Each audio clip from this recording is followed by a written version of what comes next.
खासकर न्यूज में आप सभी का स्वागत है। मैं हूं निधि विनोदिया। किसान आंदोलन को लेकर आम आदमी पार्टी उत्तर प्रदेश में क्या सोचती है?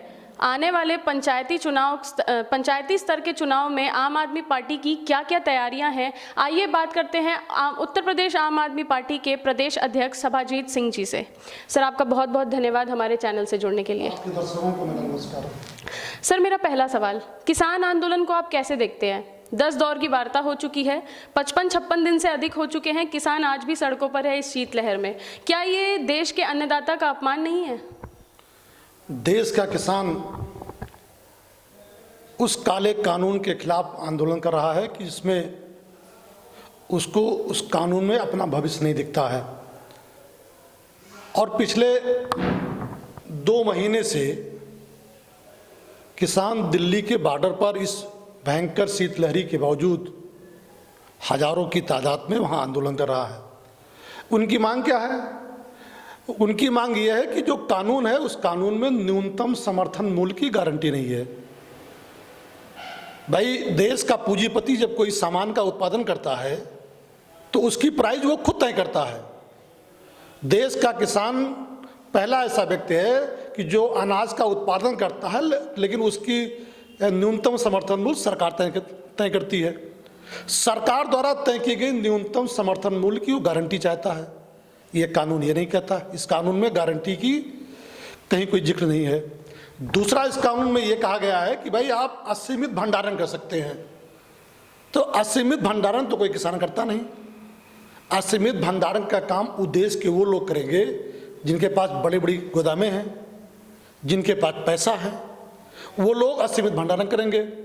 और सरकार ने उनको असीमित भंडारण की पूरी तरीके से छूट दे रखी है इस कानून के तहत। तो उससे क्या होगा? ये इसकी समस्या सिर्फ किसानों पर नहीं जाएगी, इसकी मार देश के आम आदमी पर पड़ेगी। किसान का अनाज सस्ते रेट पर पूंजीपति खरीदेंगे और अपने गोदाम में डंप करने का काम करेंगे।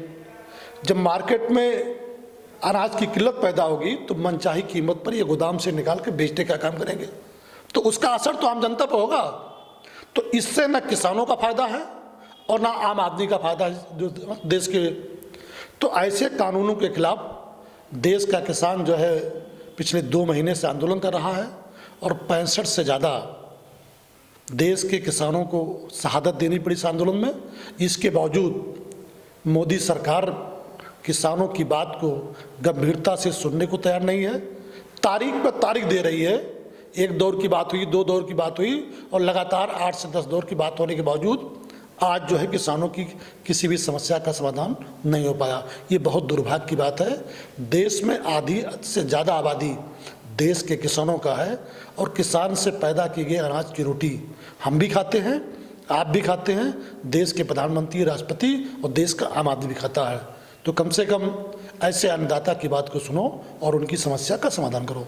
सर, इस किसान आंदोलन में प्रमुख रूप से पंजाब और हरियाणा के किसान और जो पश्चिमी उत्तर प्रदेश के किसान हैं वो हैं। सर, पूरे यूपी के किसान क्यों नहीं शामिल हो पा रहे हैं? क्या उनको सरकार का कहीं ना कहीं डर है?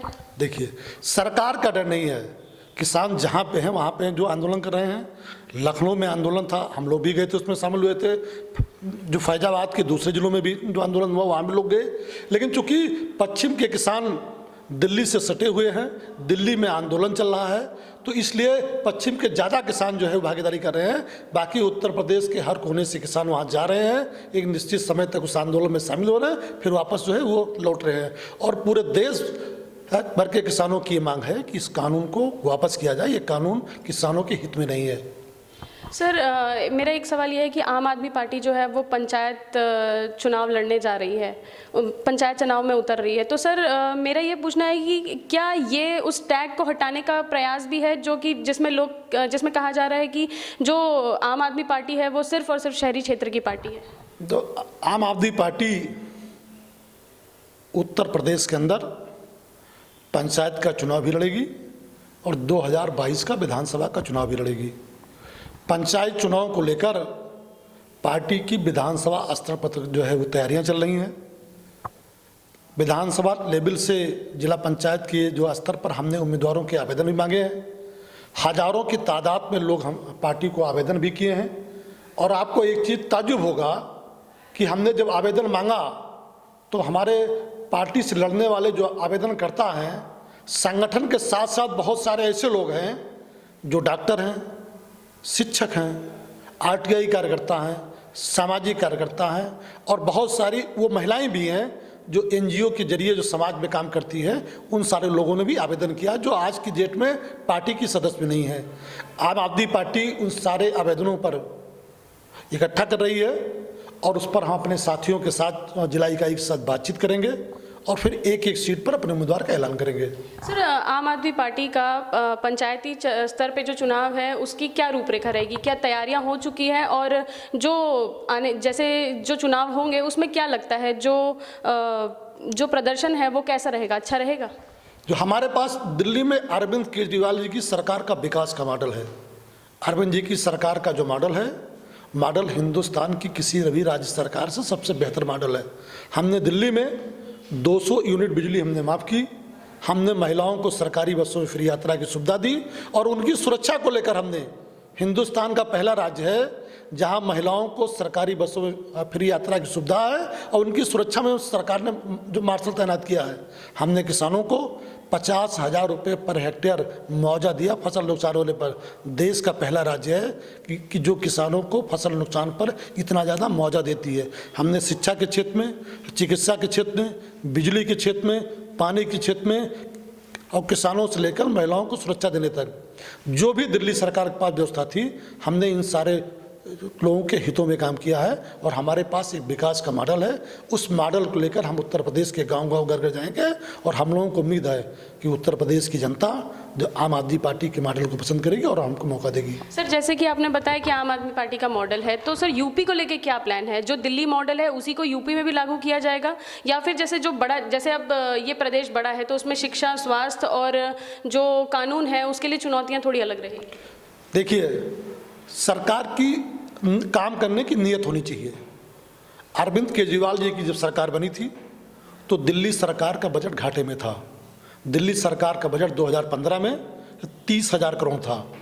आज दिल्ली का जो बजट है 60,000 से 60,000 करोड़ से ज़्यादा है। हमने सरकार का राजस्व भी बढ़ाया, हमने बिजली को फ्री किया, 200 यूनिट फ्री किया, 400 यूनिट हम आधे दाम पे दे रहे हैं।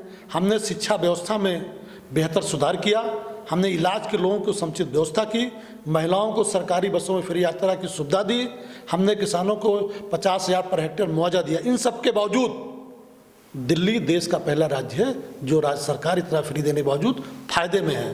तो सरकार की नीयत में वो नीयत होनी चाहिए, नीयत होगी तो किसी भी राज्य सरकार के पास पैसे की कमी नहीं है, वो सारी सुविधा लागू हो सकती है।